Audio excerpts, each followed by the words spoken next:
एक बार एक व्यक्ति गौतम बुद्ध के आश्रम में रहने के लिए आता है। आश्रम की शांति में 2 दिन बिताने के बाद वो बुद्ध के पास जाता है और कहता है, बुद्ध, मेरे मन में कुछ प्रश्न उठ रहे हैं, मैं आपसे उन प्रश्नों के उत्तर जानने आया हूँ। बुद्ध ने मुस्कुराते हुए कहा, पूछो, क्या प्रश्न है तुम्हारा? व्यक्ति ने कहा, बुद्ध, मैं अपने जीवन से बिल्कुल भी खुश नहीं हूँ। दुखों और मुसीबतों के पहाड़ ने मेरे जीवन को नर्क बना रखा है। मेरी जिंदगी में कुछ भी अच्छा नहीं चल रहा, कुछ भी। मैं आपसे जानना चाहता हूँ कि आखिर मेरे साथ ये सब क्यों हो रहा है, मैं ही इतना अभागा क्यों हूँ? बुद्ध ने कहा, सबसे पहले तो तुम ये बताओ कि तुम्हारे इस दुख का कारण क्या है। वो कौन सी चीजें हैं जिसने तुम्हें इतना व्याकुल और चिंतित कर रखा है? बुद्ध के प्रश्न के बारे में थोड़ी देर तक सोचने के बाद व्यक्ति ने कहा, बुद्ध, ये कैसा बेतुका सवाल है। मैंने आपसे प्रश्न किया और आप उत्तर देने के बजाय मुझे से वापस प्रश्न कर रहे हैं। व्यक्ति की बात सुनकर बुद्ध मुस्कुराए और बोले, दुख तुम्हारा है तो इसका कारण भी तुम्हें ही पता होना चाहिए। अगर तुम्हारे दुख का कारण तुम्हें ही नहीं पता तो फिर तुम मुझसे कैसे उम्मीद कर सकते हो कि मुझे तुम्हारे दुख का कारण पता होगा? व्यक्ति ने कहा, बुद्ध, लेकिन लोग तो कहते हैं कि आप भगवान हैं, आप सब कुछ जानते हैं, आप लोगों के मन को पढ़ लेते हैं, फिर आपको मेरे दुख का कारण तो पता ही होगा। बुद्ध हल्के से मुस्कुराए और फिर गंभीर आवाज में बोले, यही तो तुम सबसे बड़ी गलती कर रहे हो। तुम सोच रहे हो कि कोई और आएगा और तुम्हारी सारी समस्याओं से तुम्हें छुटकारा दिला देगा, लेकिन ऐसा कभी नहीं होने वाला। अगर तुम्हारी परेशानियों से तुम्हें कोई छुटकारा दिला सकता है तो वो तुम खुद हो। तुम्हें लगता है कि मैं बुद्धत्व को प्राप्त हो चुका हूँ तो मैं तुम्हारी समस्याओं को खत्म कर सकता हूँ। नहीं, मैं भी तुम्हारी ही तरह हूँ। बस फर्क ये है कि अब मेरे अंदर कोई उलझन शेष नहीं रह गई, सब कुछ स्पष्ट हो चुका है। और जिस दिन तुम्हारे अंदर की भी सारी उलझनें समाप्त हो जाएंगी, उस दिन से तुम्हें भी अपनी समस्याओं के समाधान के लिए किसी बुद्ध के पास जाने की जरूरत नहीं पड़ेगी। बुद्ध ने व्यक्ति से पूछा, क्या तुमने कभी किसी पुष्प को ध्यान से देखा है? यह सुन व्यक्ति आश्चर्यचकित होकर बोला, बुद्ध, पुष्प तो एक बहुत ही साधारण सी चीज है, उसे तो सभी ने देखा है। बुद्ध ने कहा, पुष्प भोर सवेरे के अंधकार में बस एक कली होता है, दिन के उजाले में खिलकर एक पुष्प बनता है और शाम होते होते मुरझाकर गिर जाता है। अगर पुष्प सिर्फ इस बात की चिंता करता रहे कि शाम तक तो उसे मुरझाकर गिर ही जाना है, तो वो कभी भी खिल नहीं पाएगा। इसी प्रकार अगर तुम हर समय सिर्फ अपने दुखों के बारे में सोचते रहोगे तो तुम कभी भी खुश नहीं हो पाओगे। अगर तुम थोड़ा ध्यान से देखो तो तुम पाओगे कि अभी तुम्हारे जीवन में ऐसी बहुत सी चीजें हैं जिनके लिए तुम अभी खुश हो सकते हो, जिनके बारे में सोचकर तुम मुस्कुरा सकते हो, अंदर से खुश हो सकते हो।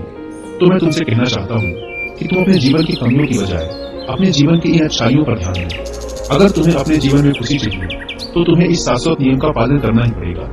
जीवन की अच्छी और सकारात्मक चीजों की तरफ ध्यान देना ही पड़ेगा।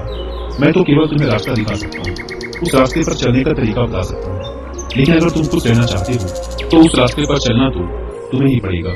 बुद्ध के मुंह से ऐसी बातें सुनने के बाद वह व्यक्ति थोड़ी देर तक शांत बैठा रहा। फिर उसने कुछ सोचते हुए कहा, लेकिन बुद्ध, एक बात मेरे समझ में नहीं आ रही, क्या मेरे जीवन की सारी समस्याओं का समाधान एक ही बार में किया जा सकता है? बुद्ध ने बहुत ही शांति से जवाब देना शुरू किया। मान लो कोई भविष्य देखने वाला व्यक्ति तुम्हें ये बता देता है कि आज शाम तक तुम्हारी मृत्यु निश्चित है, तो क्या ये जानने के बाद तुम उन बातों की चिंता करोगे जिनके बारे में सोचकर तुम अभी चिंतित हो रहे थे?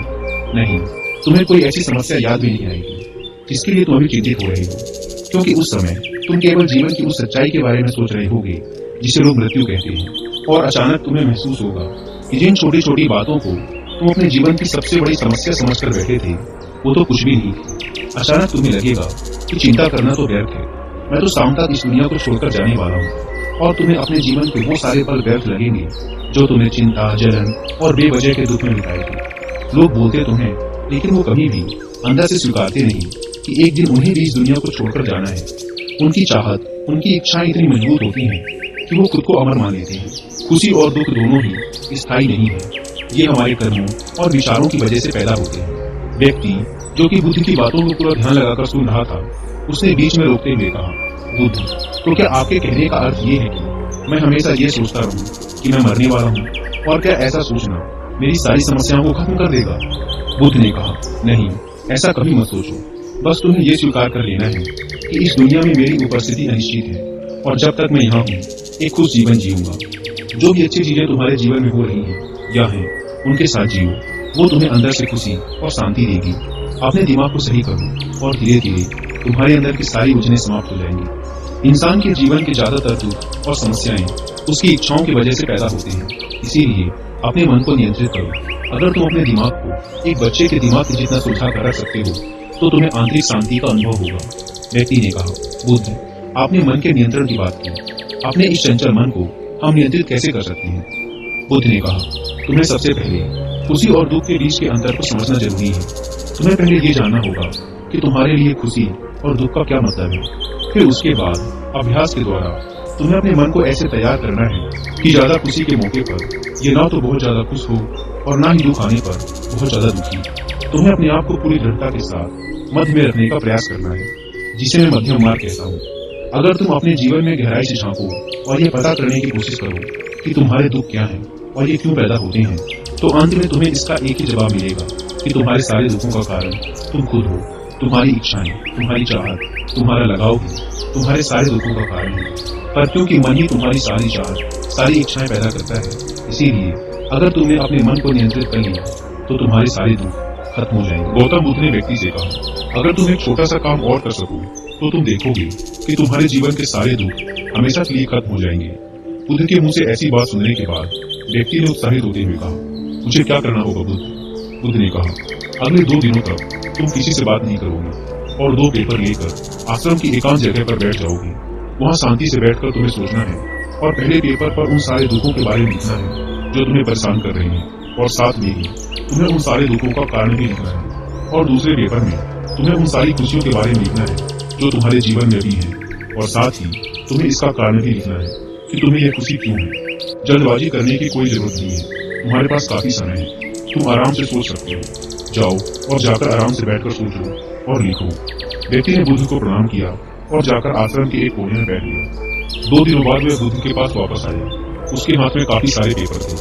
बुद्ध ने उसे देखते ही कहा, सबसे पहले मुझे तुम्हारे दुखों वाले कागज को पढ़कर सुनाओ। व्यक्ति ने पेपर पढ़ना शुरू किया। पहला, मेरे परिवार में मेरे सारे भाई अमीर हैं, लेकिन मैं गरीब और कर्जदार हूँ, क्योंकि मैं काम करने से डरता हूँ। मैं काम से ज्यादा आराम करता हूँ और साथ ही मैं खुद की दूसरों के साथ तुलना भी करता रहता हूँ। व्यक्ति ने आगे पढ़ना शुरू किया। दूसरा, मेरे पड़ोसियों ने अपना बहुत सा धन बचत के रूप में रख रखा है, लेकिन मेरे पास बचत के नाम पर कुछ भी नहीं है। इसका सबसे पहला कारण यह है कि मैं बहुत ही कम काम करता हूँ, इसकी वजह से मैं बहुत थोड़ा ही कमा पाता हूँ, लेकिन मैं खर्च बहुत ज्यादा करता हूँ अपनी गलत संगति की वजह से, जिसका परिणाम ये है कि आज मेरे पास बचत के नाम पे कुछ भी नहीं है। तीसरा, मेरी पत्नी बहुत लंबे समय से बीमार है और इसकी इस बीमारी का कारण मैं खुद हूँ, क्योंकि अपनी लापरवाही की वजह से मैं उसे कभी भी किसी वैद्य के पास नहीं ले गया। मैंने उसे किस्मत के भरोसे छोड़ दिया। लेकिन सच्चाई तो ये है कि कहीं न कहीं मेरे अंदर यह चाहत थी कि अगर मेरी पत्नी की इस बीमारी की वजह से मौत हो जाती है तो मैं किसी दूसरे सुंदर स्त्री से विवाह कर लूंगा। चौथा, मैं अपने मन में मुफ्त का धन पाने के बहुत से ख्याली पुलाव और योजनाएं बनाता रहता हूँ, लेकिन जब वह योजनाएं पूरी नहीं होती तो मैं दुख और चिंताओं के सागर में डूब जाता हूँ, और फिर मैं अपने इस दुख और चिंता से बाहर आने के लिए हर रोज मंदिरा का सेवन करता हूँ, और अपनी इस आदत का जिम्मेदार भी मैं खुद ही हूँ। हालांकि मैं जानता हूँ कि मेरे पास हर रोज मंदिरा का सेवन करने के लिए पर्याप्त धन नहीं है, लेकिन मैं फिर भी ऐसा करता हूँ। हालांकि मैं मंदिरा और धूम्रपान के सेवन के बिना भी अपना दिन खुशी खुशी जी सकता हूँ, लेकिन मैं फिर भी ऐसा करने के लिए बहाने ढूंढता रहता हूँ। हे बुद्ध, ये चारों मेरे सबसे बड़े दुख हैं, और बहुत गहराई से सोचने के बाद मैंने पाया कि कहीं न कहीं अपने इन चारों दुखों का कारण मेरे द्वारा किए गए कर्म और मेरे विचार ही हैं। यह सुनने के बाद बुद्ध मुस्कुराए और बोले, अच्छा, अब तो मुझे अपना खुशियों वाला कागज पढ़कर सुनाओ। इस बार व्यक्ति ने बहुत ही उत्साहित होकर पढ़ना शुरू किया। पिछले 2 दिनों के दौरान मैंने जो भी जाना और अनुभव किया वह मैंने अब तक की अपनी पूरी जिंदगी में कभी नहीं किया था। पिछले 2 दिनों के दौरान मैंने यह महसूस किया कि मेरे अंदर असीम शांति और आनंद का सागर भरा पड़ा है, और मैं अपने इस अनुभव को पाकर बहुत प्रसन्न हूँ। मेरी खुशी के कारणों की सूची बहुत लंबी है, जिसे पढ़कर आपको सुनाने में बहुत लंबा समय लग जाएगा। व्यक्ति के मुंह से ऐसी बातें सुनने के बाद बुद्ध मुस्कुराई और बोली, सिर्फ तुम्हारे लिए ही नहीं बल्कि हम सब के लिए भी कारण एक समान ही होते हैं। वो तो इंसान अपनी अज्ञानतावश अपना बहुत सा समय बर्बाद कर देता है अपने दुख के कारणों का पता लगाने में। यहाँ तक कि हमारा जीवन तो खुशी, शांति और आनंद को इकट्ठा करने की एक तिजोरी है।